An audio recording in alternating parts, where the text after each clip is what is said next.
Bienvenidos a La Voz de la Amazonía, un podcast original del Oriente.com. Mi nombre es Catalina. El tema de hoy, actualidad política y agro. Nuestro invitado, Rodrigo Gómez de la Torre, quien es licenciado en Ciencias Aplicadas de la Universidad San Francisco de Quito, productor agropecuario, presidente de la Cámara de Agricultura de la Primera Zona, representante de los empleadores ante el Consejo Nacional de Trabajo y Salarios. Bienvenido, Rodrigo, a este espacio del Oriente.com. Empezamos. Rodrigo, ¿cómo cambia el panorama del país con el resultado de las elecciones? Estimada Catalina, qué grato saludarte. Bueno, yo creo que el marco de las elecciones ha dado un giro interesante en el país. Realmente el domingo la situación había mucha incertidumbre de qué podía pasar. Ya vimos los exit polls, fue positivo, ese dato se pronunció con más de 5 puntos de diferencia. Clima social se mantuvo como empate técnico. Pero cuando ya se confirma el triunfo de Guillermo Lasso, la gente no creía. La gente se demora en reaccionar por recelo de que no le vuelva a pasar lo que ya pasó en el 17. Y curiosamente le escuchamos a Diana Tamaín de esa noche hablar de que la gente le ha hablado y que sí ha apagado la luz para que no hayan apagones informáticos. O sea, hasta eso se mencionó esa misma noche. Pero vemos al día siguiente, amanecemos con una caída importante en el riesgo país de Ecuador y vemos aires frescos, que eso fue positivo porque el país comenzó a trabajar. No hubo confrontación, no hubo cuestionamientos, más bien la cosa comenzó a fluir.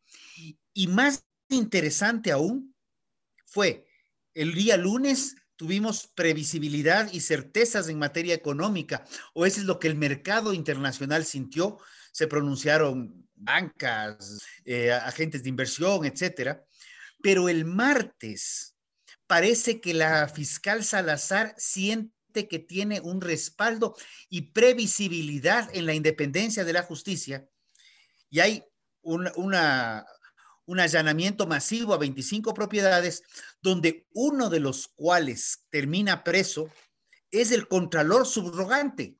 Y hay que recordar que el contralor titular está con problemas con la justicia.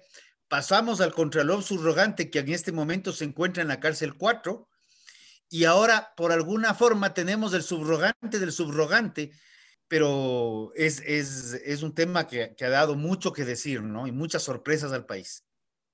¿Qué cambio traerá el nuevo gobierno al sector del agro? A ver, yo no quisiera enfocarme solo en el agro. El próximo gobierno hay que ver qué es lo primero, qué es lo que está heredando, ¿no? Primero, no tiene una mesa servida, no tiene una casa en orden, tiene un caos completo en el tema de la crisis sanitaria y vacunación. Está haciéndose un proceso de transición, se ha anunciado que eso determinará cuál es el escenario de la crisis económica y que deriva en una crisis social por la falta de empleo. Y tenemos una crisis ética que es muy seria. Entonces, hay que ir viendo cómo se va generando la confianza que se requiere, porque el agro por sí solo no está. El agro depende del factor principal, que es los consumidores finales, sean estos nacionales o internacionales. El mercado internacional ha sido muy receptivo al producto ecuatoriano, lo cual nos ha aportado muchísimo, más de 1.200 millones de dólares de diferencia entre el 2019 y 2020, a pesar de pandemia. Y este año ha comenzado contraído, que es normal, porque enero, febrero del año pasado tuvimos contracción en exportaciones, pero se pudo recuperar. Vamos viendo cómo avanza este año. En el mercado local es el mayor problema, porque ahí todavía va a tomar tiempo que se vayan cumpliendo las ofertas de campaña. Ya se está anunciando una reforma tributaria para viabilizar espacios y tal vez reducir ciertos impuestos muy puntuales, pero reducirlos, lo que puede dejar plata en el consumidor para que ese consumidor pueda orientar también ese dinerito extra que le quede, que no tenga que pagar de impuestos, orientarlo hacia un mayor consumo del producto nacional, porque eso es fundamental para el sector agropecuario, que haya consumidores. ¿Qué tan importante en un porcentaje crees tú que es la reforma tributaria que ha mencionado el nuevo presidente? Se ha mencionado muy levemente, no creo que va a ser mayor. Habla de eliminar el IVA para 4 feriados importantes al año, que es una metodología que ya adoptó Colombia con muy buenos resultados. Ujú. O sea, el Ecuador tiene una carga tributaria muy elevada. Sí, el impuesto a la renta puede estar un poquito por debajo del promedio regional, pero la combinación de impuestos entre ICES, IVAs, tributos, impuesto a las rentas y un sinnúmero de minuciosidades que andan sueltas por ahí, como, como vehículos y demás, suman una carga de las más altas de la región. El momento que nosotros vamos depurando esas trabas, comenzamos a dar movilidad a la economía y eso es lo que va a generar empleo. Y por eso el tema de los acuerdos comerciales es tan importante, porque permitimos abrirnos a mercados externos que son de mucho mayor rapidez de crecimiento que el mercado local.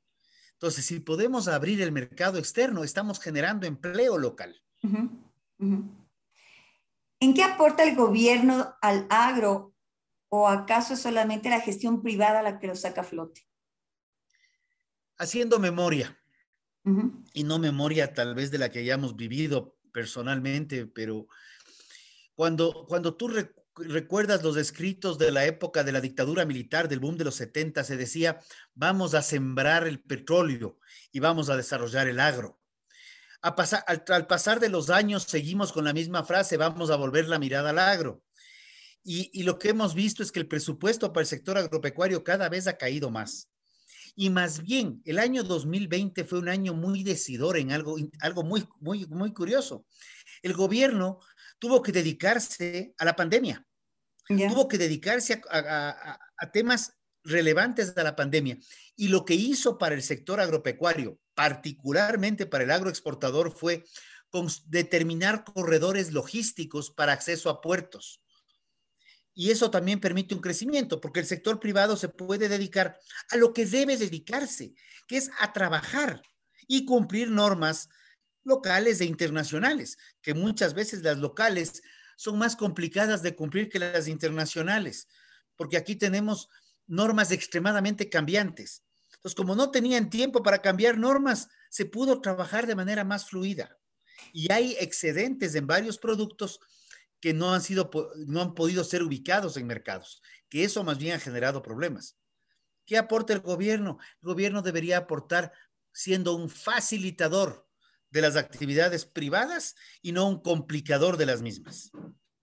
¿Cuáles normas han sido las que más han cambiado? ¿Qué tipo de normas? Uy, de todo tipo. No solamente hablamos de leyes, reglamentos, acuerdos, normativa técnica, resoluciones.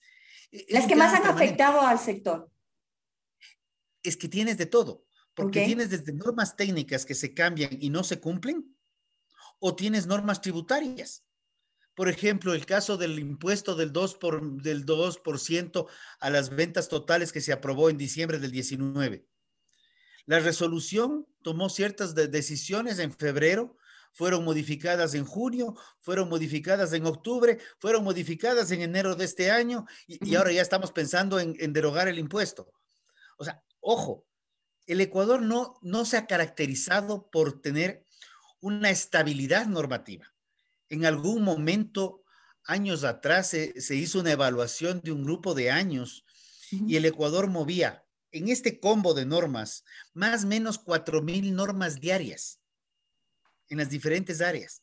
Entonces, ese tipo de situaciones no permiten previsibilidad para el sector productivo y eso no es factible. Ya. ¿Y cómo ha afectado la pandemia al sector? Falta de consumo principalmente.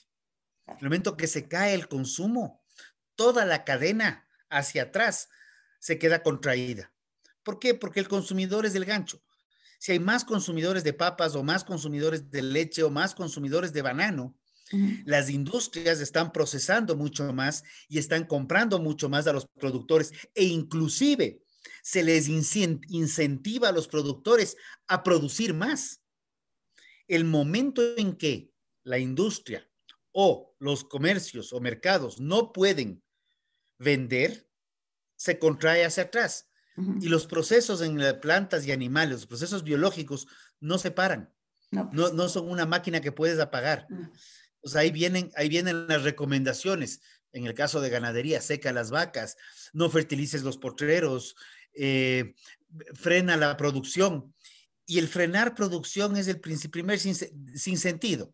Es como que en el sector petrolero, digamos, para mejorar el precio del petróleo bajemos producción, que se lo dice a veces y rara vez funciona, porque la demanda es la que manda. En la región oriental, ¿cómo viene desarrollando la agroindustria? La Amazonía tiene varias zonas productivas y tiene varias asociaciones que han ido generando resultados muy interesantes. En la zona de Pastaza, por ejemplo, hay una asociación y se me va el nombre. Ellos producen cacao orgánico 100% para exportación. En la zona sur, en Zamora, tenemos ganadería de carne de altísima calidad que principalmente va al mercado guayaquileño. En la zona de Palora tenemos una pitahaya con denominación de origen. Entonces, sí hay un sinnúmero de productos que ya están ubicados en el mercado, pero tenemos otro sinnúmero de productos más de la selva que todavía podrían ubicarse, como el chontaduro, por ejemplo. Y en la zona norte, que es una zona donde más bien hay palma aceitera, que es la zona que tiene mayor índice de colonización por el efecto de exploración y explotación petrolera. Todo lo que sería Coca, Lago, Shushufindi, etcétera. Ya. ¿Qué impactos pudiera tener en el sector la firma de acuerdos comerciales con Estados Unidos y China? A ver, los acuerdos comerciales les tenemos pánico. Usualmente decimos que es el fin del mundo porque se van a ingresar productos que vienen de fuera, cuando la realidad es otra. Cuando nosotros trabajamos en calidad, generando valor agregado, no importa si se importa, lo que importa es cuánto se exporta. Y más bien los acuerdos comerciales, el aspecto arancelario es pequeñito en relación a todo el marco grande de oportunidades que se abren. Servicios y materiales, insumos, maquinaria, que pueden venir de manera más ágil y más fácil. Y de igual manera, nuestros productos entran más fácilmente a estos países de destino. El acuerdo comercial con la Unión Europea nos permitió en su momento sostener las exportaciones y en este momento inclusive somos de los países que en balanza comercial más ha crecido con la Unión Europea en relación a Perú y Colombia, que nos llevaban una delantera. La mejoría de las relaciones comerciales y las relaciones diplomáticas con Estados Unidos nos han abierto varios mercados nuevos allá, pequeños, pero se han abierto nuevos mercados y los procesos fluyen de mejor manera. Los acuerdos comerciales son altamente positivos. El caso de Chile es un ejemplo evidente. Chile tiene un sector lácteo que tuvo muchísimos problemas al inicio de la apertura. Sin embargo, Chile en este momento exporta más de lo que importa una cantidad importantísima de lácteos y exporta más. Chile importa frutas y exporta frutas. Y los conceptos de Alianza del Pacífico le han permitido más bien a Chile integrarse con otros países más.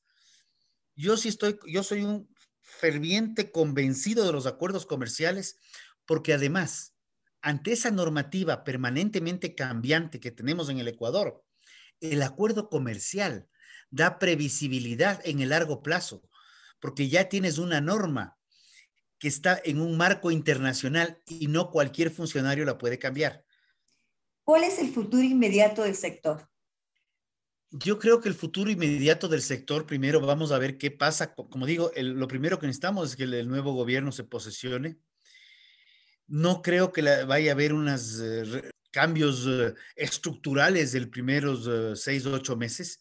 Sin embargo, sí creo que van a haber ciertas modificaciones en la forma de ver las cosas. Probablemente potenciemos muchos productos nuevos, pero también yo creo que vamos a tener que entrar en un proceso de tecnificación y de mejor manejo de información para el sector rural con respecto ya a previsión de mercados, previsiones inclusive climáticas, integración de tecnología como drones para procesos de fumigación o para evaluación de suelos. Ese es un paso que estamos un poco rezagados, pero es algo que se viene de manera inminente. Rodri, ¿qué crees tú que le espera al país con el nuevo gobierno? Además que estás cambiando de ideología política. ¿Qué crees que puede venir? A ver, ¿qué creo? Es una cosa que espero que venga. El nuevo gobierno viene con aires distintos. El nuevo gobierno gana en las elecciones con un margen que no deja temor a dudas, lo cual da certezas de gobernabilidad. Hay una asamblea compleja, definitivamente. Pero, como te decía de inicio, el nuevo gobierno ya generó aires en que se huele a libertad. Eso cambia el escenario. Y si el nuevo gobierno toma las decisiones adecuadas, en donde obviamente los aspectos macroeconómicos y microeconómicos son fundamentales, los temas de corrupción son estructurales para el cambio, y no nos olvidamos de las áreas social, ambiental y de derechos de los colectivos, pues yo creería que el Ecuador puede entrar a ser el ejemplo referente en América Latina, donde podamos ir desterrando poco a poco este famoso socialismo del siglo XXI, que no es un tema de Ecuador, sino es una estructura multinacional que, si fuera ideológica, podríamos debatirla, pero de lo que se ha podido ver, hay una correlación también con narcotráfico y con grupos irregulares. No sé si la palabra es irregulares, he estado tratando de ser políticamente correcto, pero sí, grupos irregulares, ya. ¿Una conclusión? Una conclusión, creo que estamos en un momento de cambio, creo que el momento es fundamental. Tener mucho ojo, muchísimo ojo. Argentina tuvo este cambio y les regresaron de nuevo al pasado. Creo que este es un momento en el cual todos los ecuatorianos debemos empujar para un país con mayores libertades, un país de desarrollo, un país que pueda salir de este empantanamiento ideológico que tenemos, donde, como digo, se respeten derechos y libertades, pero también en donde no se le está dando un cheque en blanco al gobierno, pero sí tener que apoyar, porque la crisis que está asumiendo este gobierno es una crisis no vista en más de 100 años. De acuerdo, de acuerdo. Muchas gracias. Esta fue entrevista con Rodrigo Gómez de la Torre. Hasta aquí nuestro podcast de hoy. Gracias por su gentil atención. Le recordamos que este es un podcast original del Oriente.com. Pronto regresaremos con más información. No olviden seguirnos en todas nuestras redes sociales. Nos encuentran en Twitter, Facebook, Instagram y en YouTube como eloriente.es. ¿Quiere convertirse en un reportero de la región amazónica del Ecuador o quisiera escucharnos hablar sobre algún tema particular? Envíenos un mensaje por WhatsApp a 593-990958-731. Gracias.